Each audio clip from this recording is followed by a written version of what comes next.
Vivencias.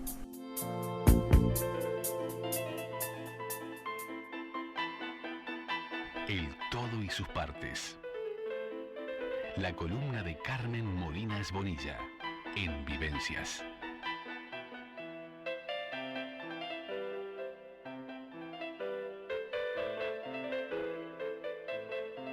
Ya estamos con Carmen Molinas Bonilla para hablar hoy de una inventora que cayó en el olvido, y le estamos hablando de Florence Lawrence, esta inventora de la industria automotriz y también actriz canadiense, que a menudo se hace referencia como la primera estrella de cine de la historia, también conocida como la chica biógraf o la chica de las 1000 caras, y actuó en más de 280 películas de varios estudios cinematográficos. Muy buenas tardes, Carmen, muy bienvenida.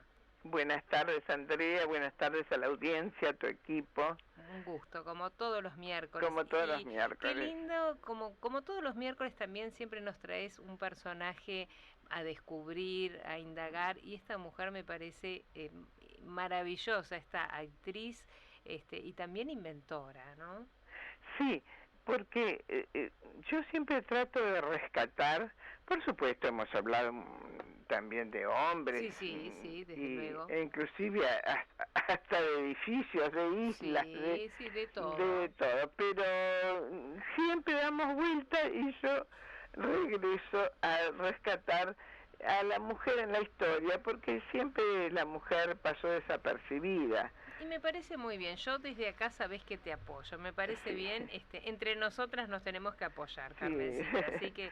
Sí, porque imagínate vos que era una época en que la mujer estaba tan desmerecida, tan, diríamos ahora con un término que se usa, ninguneada, que realmente hasta sus inventos no tenían los créditos necesarios y siempre se lo acreditaba a un hombre, por lo general, sí, ¿no? Que de alguna manera, porque que fue lo que sucedió con esta mujer y es otras lo que tantas, sucedió, ¿no? con Florence Lawrence, que se llamaba en realidad Florence Ann Brentwood, pero resulta que ella tomó el segundo apellido, o sea, el apellido de la madre, porque la madre había sido una actriz, un intento de actriz, un poco frustrada, pero así todo hizo su compañía de teatro,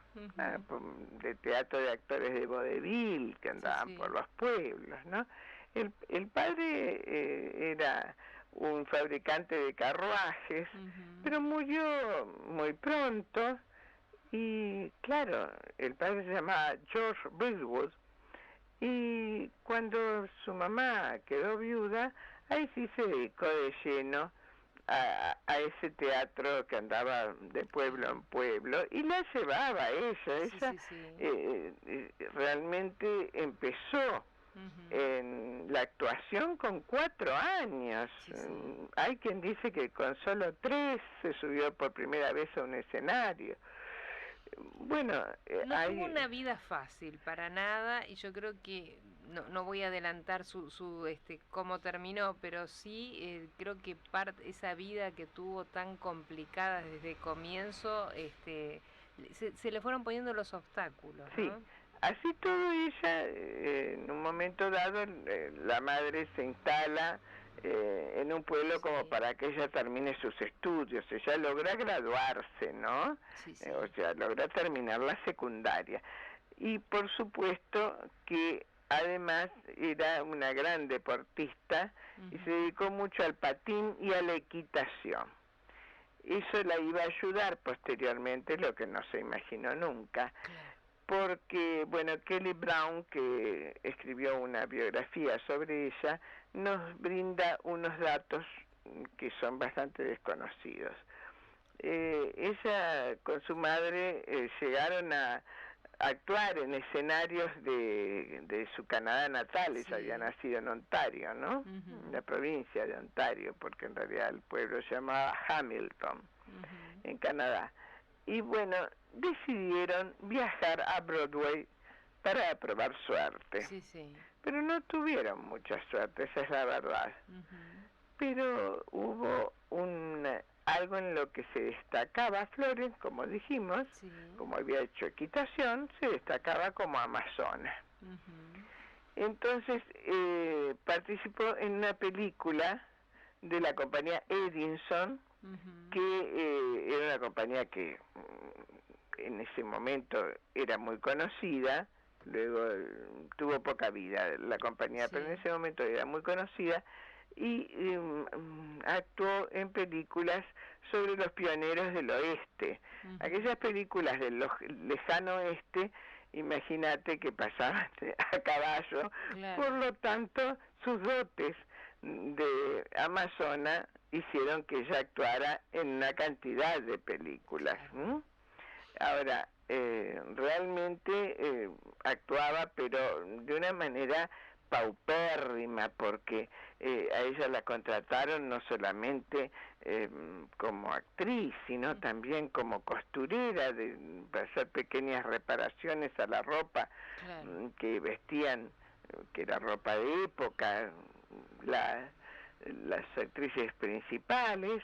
También tenía que pintar decorados, escenografías, y le pagaban muy poco. Pero bueno, como tenía esa capacidad para las secuencias físicas, en aquella época no se usaban dobles. Claro, verdad. Eso hizo que otras compañías empezaran a verla con otros ojos. Y entre los interesados estaba el director de una de esas compañías, que era Griffith, que fue conocido para la época, que lo único que tuvo que decirle para conseguir sacársela a la compañía cinematográfica anterior fue simplemente que no iba a coser ni pintar más, que se iba a dedicar solo a la actuación. Bueno, ahí ella, más que corriendo, dejó la compañía anterior y se fue con él a su compañía, que se llamaba Estudios Biograph. Bueno, la Biograph también no tuvo muchos años de vida, pero en esos pocos años de vida hizo muchísimas películas. Claro, de ahí es que se la conoce como la chica de la Biograph, ¿no? Exactamente, es más, la chica Biograph. O Biograph. O sea, ella era la representante de la cara visible, exactamente, de esa compañía. Además era una actriz recurrente porque hizo más de 60 películas en poco tiempo. Y en una de esas conoció al que sería su marido, Harry Salter, que era actor y era también director. Ahí formaron una dupla creativa en la cual actuaron juntos mucho tiempo. Y la gente que me escucha dirá, ¿para qué yo estoy escuchando hablar de una actriz tan desconocida que no llegó a nuestra época sus nombres? Mary Pickford, por ejemplo, sí llegó, les decían la novia de América incluso. Bueno, y aunque te parezca mentira, la que la recomendó a Mary Pickford antes de retirarse de esa compañía y pasar a otra que vamos a mencionar, fue ella, porque ella era muy amiga de Mary Pickford, y la recomendó para uno de los últimos papeles que tenía que haber representado, la dejó a ella en su lugar. Bueno, pasó por otras compañías, al extremo de que terminó en la famosa Metro-Goldwyn-Mayer, ¿no? Pero antes de eso ella tuvo su propia compañía, que era Victor Film Company, y antes aún trabajó en los estudios Lubin, que justamente ahí tuvo un accidente muy grande. Pero vuelvo a lo que decía, ¿por qué nos preocupamos por esta actriz? Porque esta actriz, además de serlo, fue inventora. Entonces, una mujer inventora no era común. No era común. ¿Qué fue lo que inventó, Carmen? A ver, tiene que ver con la industria automotriz. Bueno, pero ¿cómo y por qué? ¿Y por qué? Porque ella tenía pasión por la libertad y por lo tanto por los caballos. Por eso fue tan buena amazona, ¿no? porque decía que los caballos la llevaban para donde ella quería. Cuando ella empieza a crecer como actriz, y de ganar un sueldo absolutamente miserable, pasa a ganar $500 a la semana, que era una cifra extraordinaria, porque un empleado ganaba en aquella época $30 más o menos a la semana, si era hombre, y 20 y poco si era mujer, porque incluso había tanta diferencia de sueldo por la diferenciación que hacían, eso sí que eran diferencias de género, ¿no? Claro. Bueno, cuando ella logra ganar esa fortuna, lo primero que hace es comprarse un auto y aprender a manejar, que tampoco era común. Era común en la época, claro. Entonces, ella consideró que el auto era más amable todavía que el caballo. Porque, claro, hay caballos, dirían la gente de campo, voluntariosos o voluntarios, como les dicen afuera. Hay caballos que son un poquitito más peligrosos, pero ella consideraba que el auto no, porque si corría o no corría, era si ella apretaba o no el acelerador, en fin. Consideraba que el auto era una extensión hacia la libertad, que la llevaba donde ella quería y que hacía lo que ella quería. Pero encontró que tenía una falla, no tenía forma de demostrar al que venía atrás que iba a doblar hacia la izquierda o hacia la derecha. Y aquí que ella diseña un artilugio, un aparato, que mecánico, por supuesto, no era eléctrico como los que conocemos ahora, bueno, ahora son electrónicos, en el cual salía una especie de brazo para un lado o para el otro según para dónde iba a doblar. Ese fue un invento muy importante en el mundo del automóvil. Y vendría a ser como un señalero. Exactamente, fue el primer señalero que hubo. Claro. Pero claro, era muy raro que a principios del siglo XX se viviera la pasión por los automóviles por parte de una mujer, porque se vivía esa pasión, pero por parte de los hombres, ¿no? Entonces, a ella la consideran la primera gran estrella de cine, porque imagínate la cantidad enorme de películas que filmó, y eso que nombramos esas 70, 60 de un solo estudio. Ella rodó más de 200 y pico de películas, ¿no? Ya casi llegando a las 300. Sí. Entonces, bueno, resulta que hace los primeros indicadores mecánicos, esos señaleros de dirección. Más tarde dieron paso a los intermitentes, ¿te acordás? Bueno, pero no solo quedó allí, también ella inventó los indicadores de freno de los coches. Ahora nosotros frenamos y se prende una luz trasera, pero en aquel momento salía un cartel que decía stop. Sí, qué bien. Bueno, su madre también fue inventora.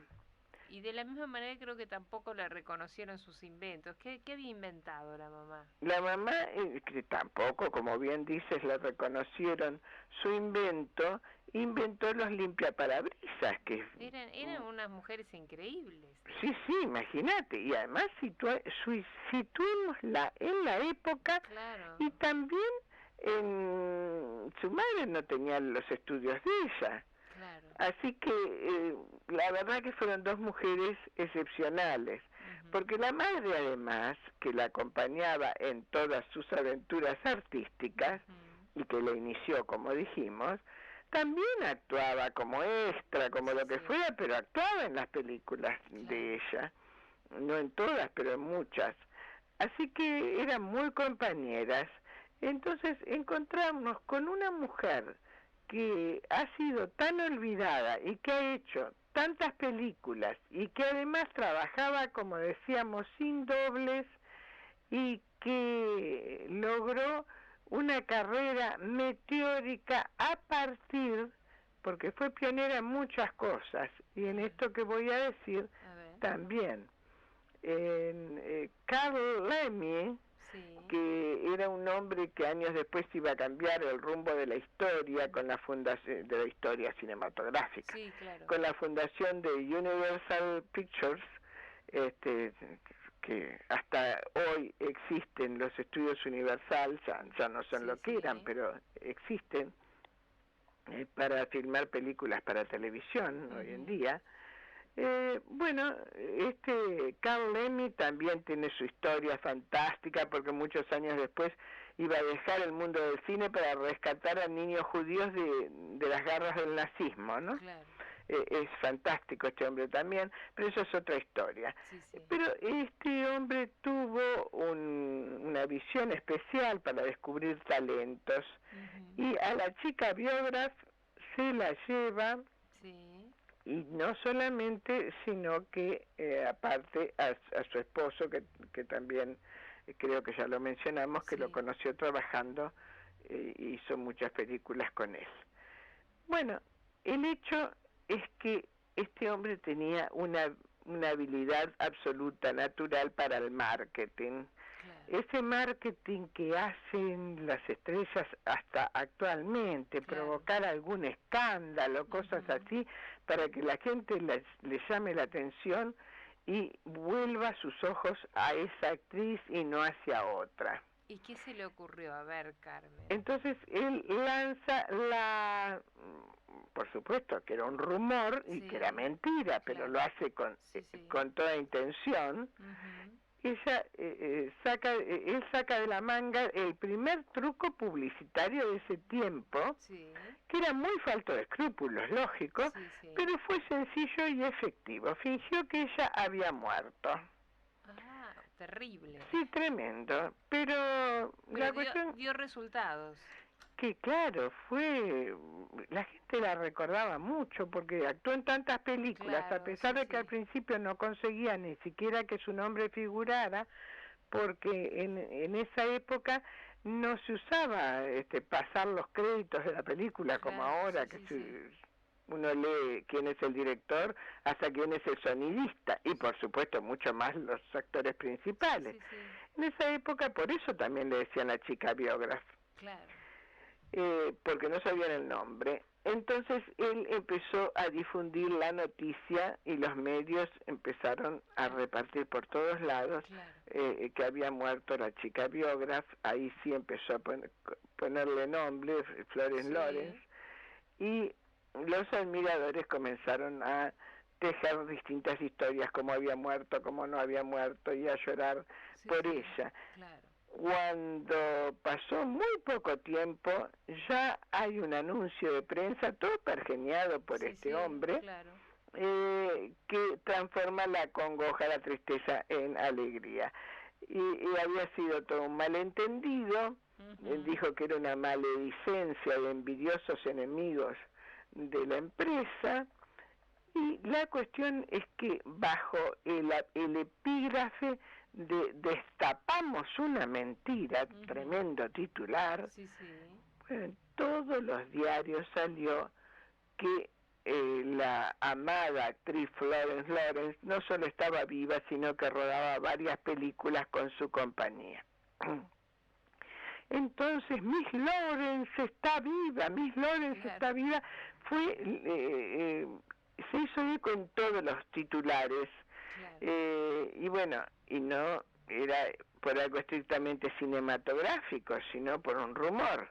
Pero la cuestión es que ese falso accidente y esa falsa muerte hizo que ella resurgiera como la gran estrella, que ya no era la chica biógrafa, la primera estrella de cine, Florence Lawrence, es la primera que empezó también a salir en los créditos de los que hablábamos, que no tenían las mujeres antes, ni los hombres tampoco, vamos a decir la verdad. Bueno, organizó una gira que tampoco era común, y en la cual una visita de la actriz a San Luis, y para que sus fans pudieran comprobar que estaba viva. Bueno, cuando ella se bajó del tren no sabía qué hacer, estaba azorada porque la gente había ido, una multitud, era una masa que la querían tocar, hasta le arrancaron los botones del abrigo, esas cosas de las fans, claro, que hoy se ven en las bandas, cuando van las bandas musicales a tocar a algún lado, o cuando también en otras épocas había actrices tan famosas que también iban, y a los clubes de fans, etcétera. Eso fue algo que para ella fue como el éxtasis, pero luego fue el infierno, ¿eh? A ver, sí, porque los últimos años de su vida no fueron tan buenos. No, porque, bueno, ella llegó a las más altas esferas, pero y con una gran fortuna se compró una mansión en un terreno de 200.000 acres, que era fantástico. Bueno, ahí las películas iban a estar al servicio de las estrellas, no al revés, que hasta ese entonces estaba al servicio del nombre del director. Bueno, pero resulta que empezó a hacer tanta cantidad de películas que no se sabe si fue por cansancio, que en un falso incendio que habían armado para una de las películas, se estaba quemando un actor y ella fue a ayudarlo, porque de este falso incendio pasó a ser un incendio verdadero. Tuvo tanta mala suerte que se cayó, se golpeó muy mal, se fracturó la columna, gracias a Dios no la médula, porque hubiera quedado paralítica.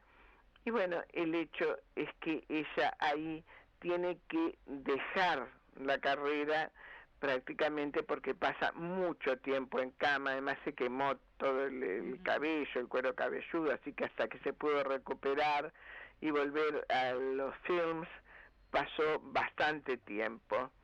Y además había gastado mucho dinero porque cuando murió su madre inclusive le hizo un mausoleo de mármol, una estatua imponente, que le salió carísimo, se movía también en los grandes círculos. Y en ese momento que muere su madre, en esa época estamos hablando de la crisis del 29, claro, no la vio... Después de que muere su madre, justamente a los pocos años, ella cae en la crisis del 29 y bueno, realmente fue tremendo porque con todos los gastos y además con las deudas que había contraído, porque todo el mundo le daba crédito, porque ella era tan famosa y tenía tanto dinero, la cuestión es que se marcó el declive total de su carrera artística y de su fortuna.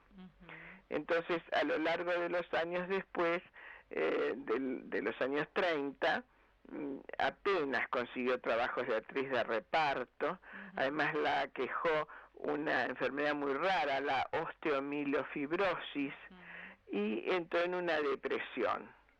Entonces, en esa depresión, ella termina diciendo: estoy cansada y espero que esto funcione, gracias. Eso lo dice en una nota que deja, porque había ingerido una mezcla de jarabe para la tos y de veneno de hormigas.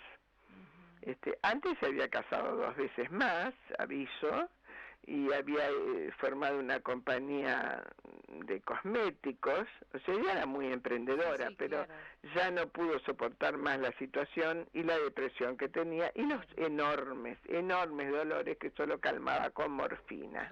Sí, era muy joven cuando se suicidó, 52 años, ¿no? 52 años, como bien dice, fallece en el hospital y es enterrada en una tumba sencilla, sin lápida, a escasos metros de esa enorme, imponente, ostentosa tumba de su madre. Y recién, en 1991, el famoso actor británico Roddy McDowall, que la conoció siendo actor infantil, pero luego fue muy célebre Roddy McDowall, fue el Cornelius del Planeta de los Simios, por ejemplo, y era un enamorado del Hollywood clásico y de ella y de su actuación.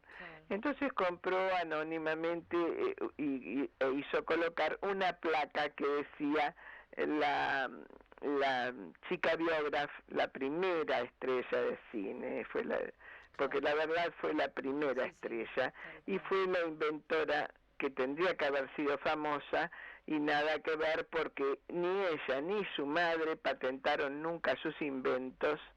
Por lo tanto, esos inventos quedaron a nombre de hombres, y aparte de eso, la compañía Buick, que era una compañía automovilística de unos autos lujosos, fue la que al fin se llevó toda la gloria. Todos los créditos. Bueno, le rendimos su homenaje, Carmen, y es importante porque aparte de pronto no es una mujer tan conocida, darla a conocer y bueno, y darle su tributo y sus créditos merecidos. Sí, además el hecho de tener, diríamos, por decirlo así, dos profesiones tan diferentes. Tal cual. Una actriz, en realidad tres profesiones, porque hablamos de actriz, hablamos de amazona, porque la que actuaba sin dobles, claro, y que bien caro lo pagó, e inventora.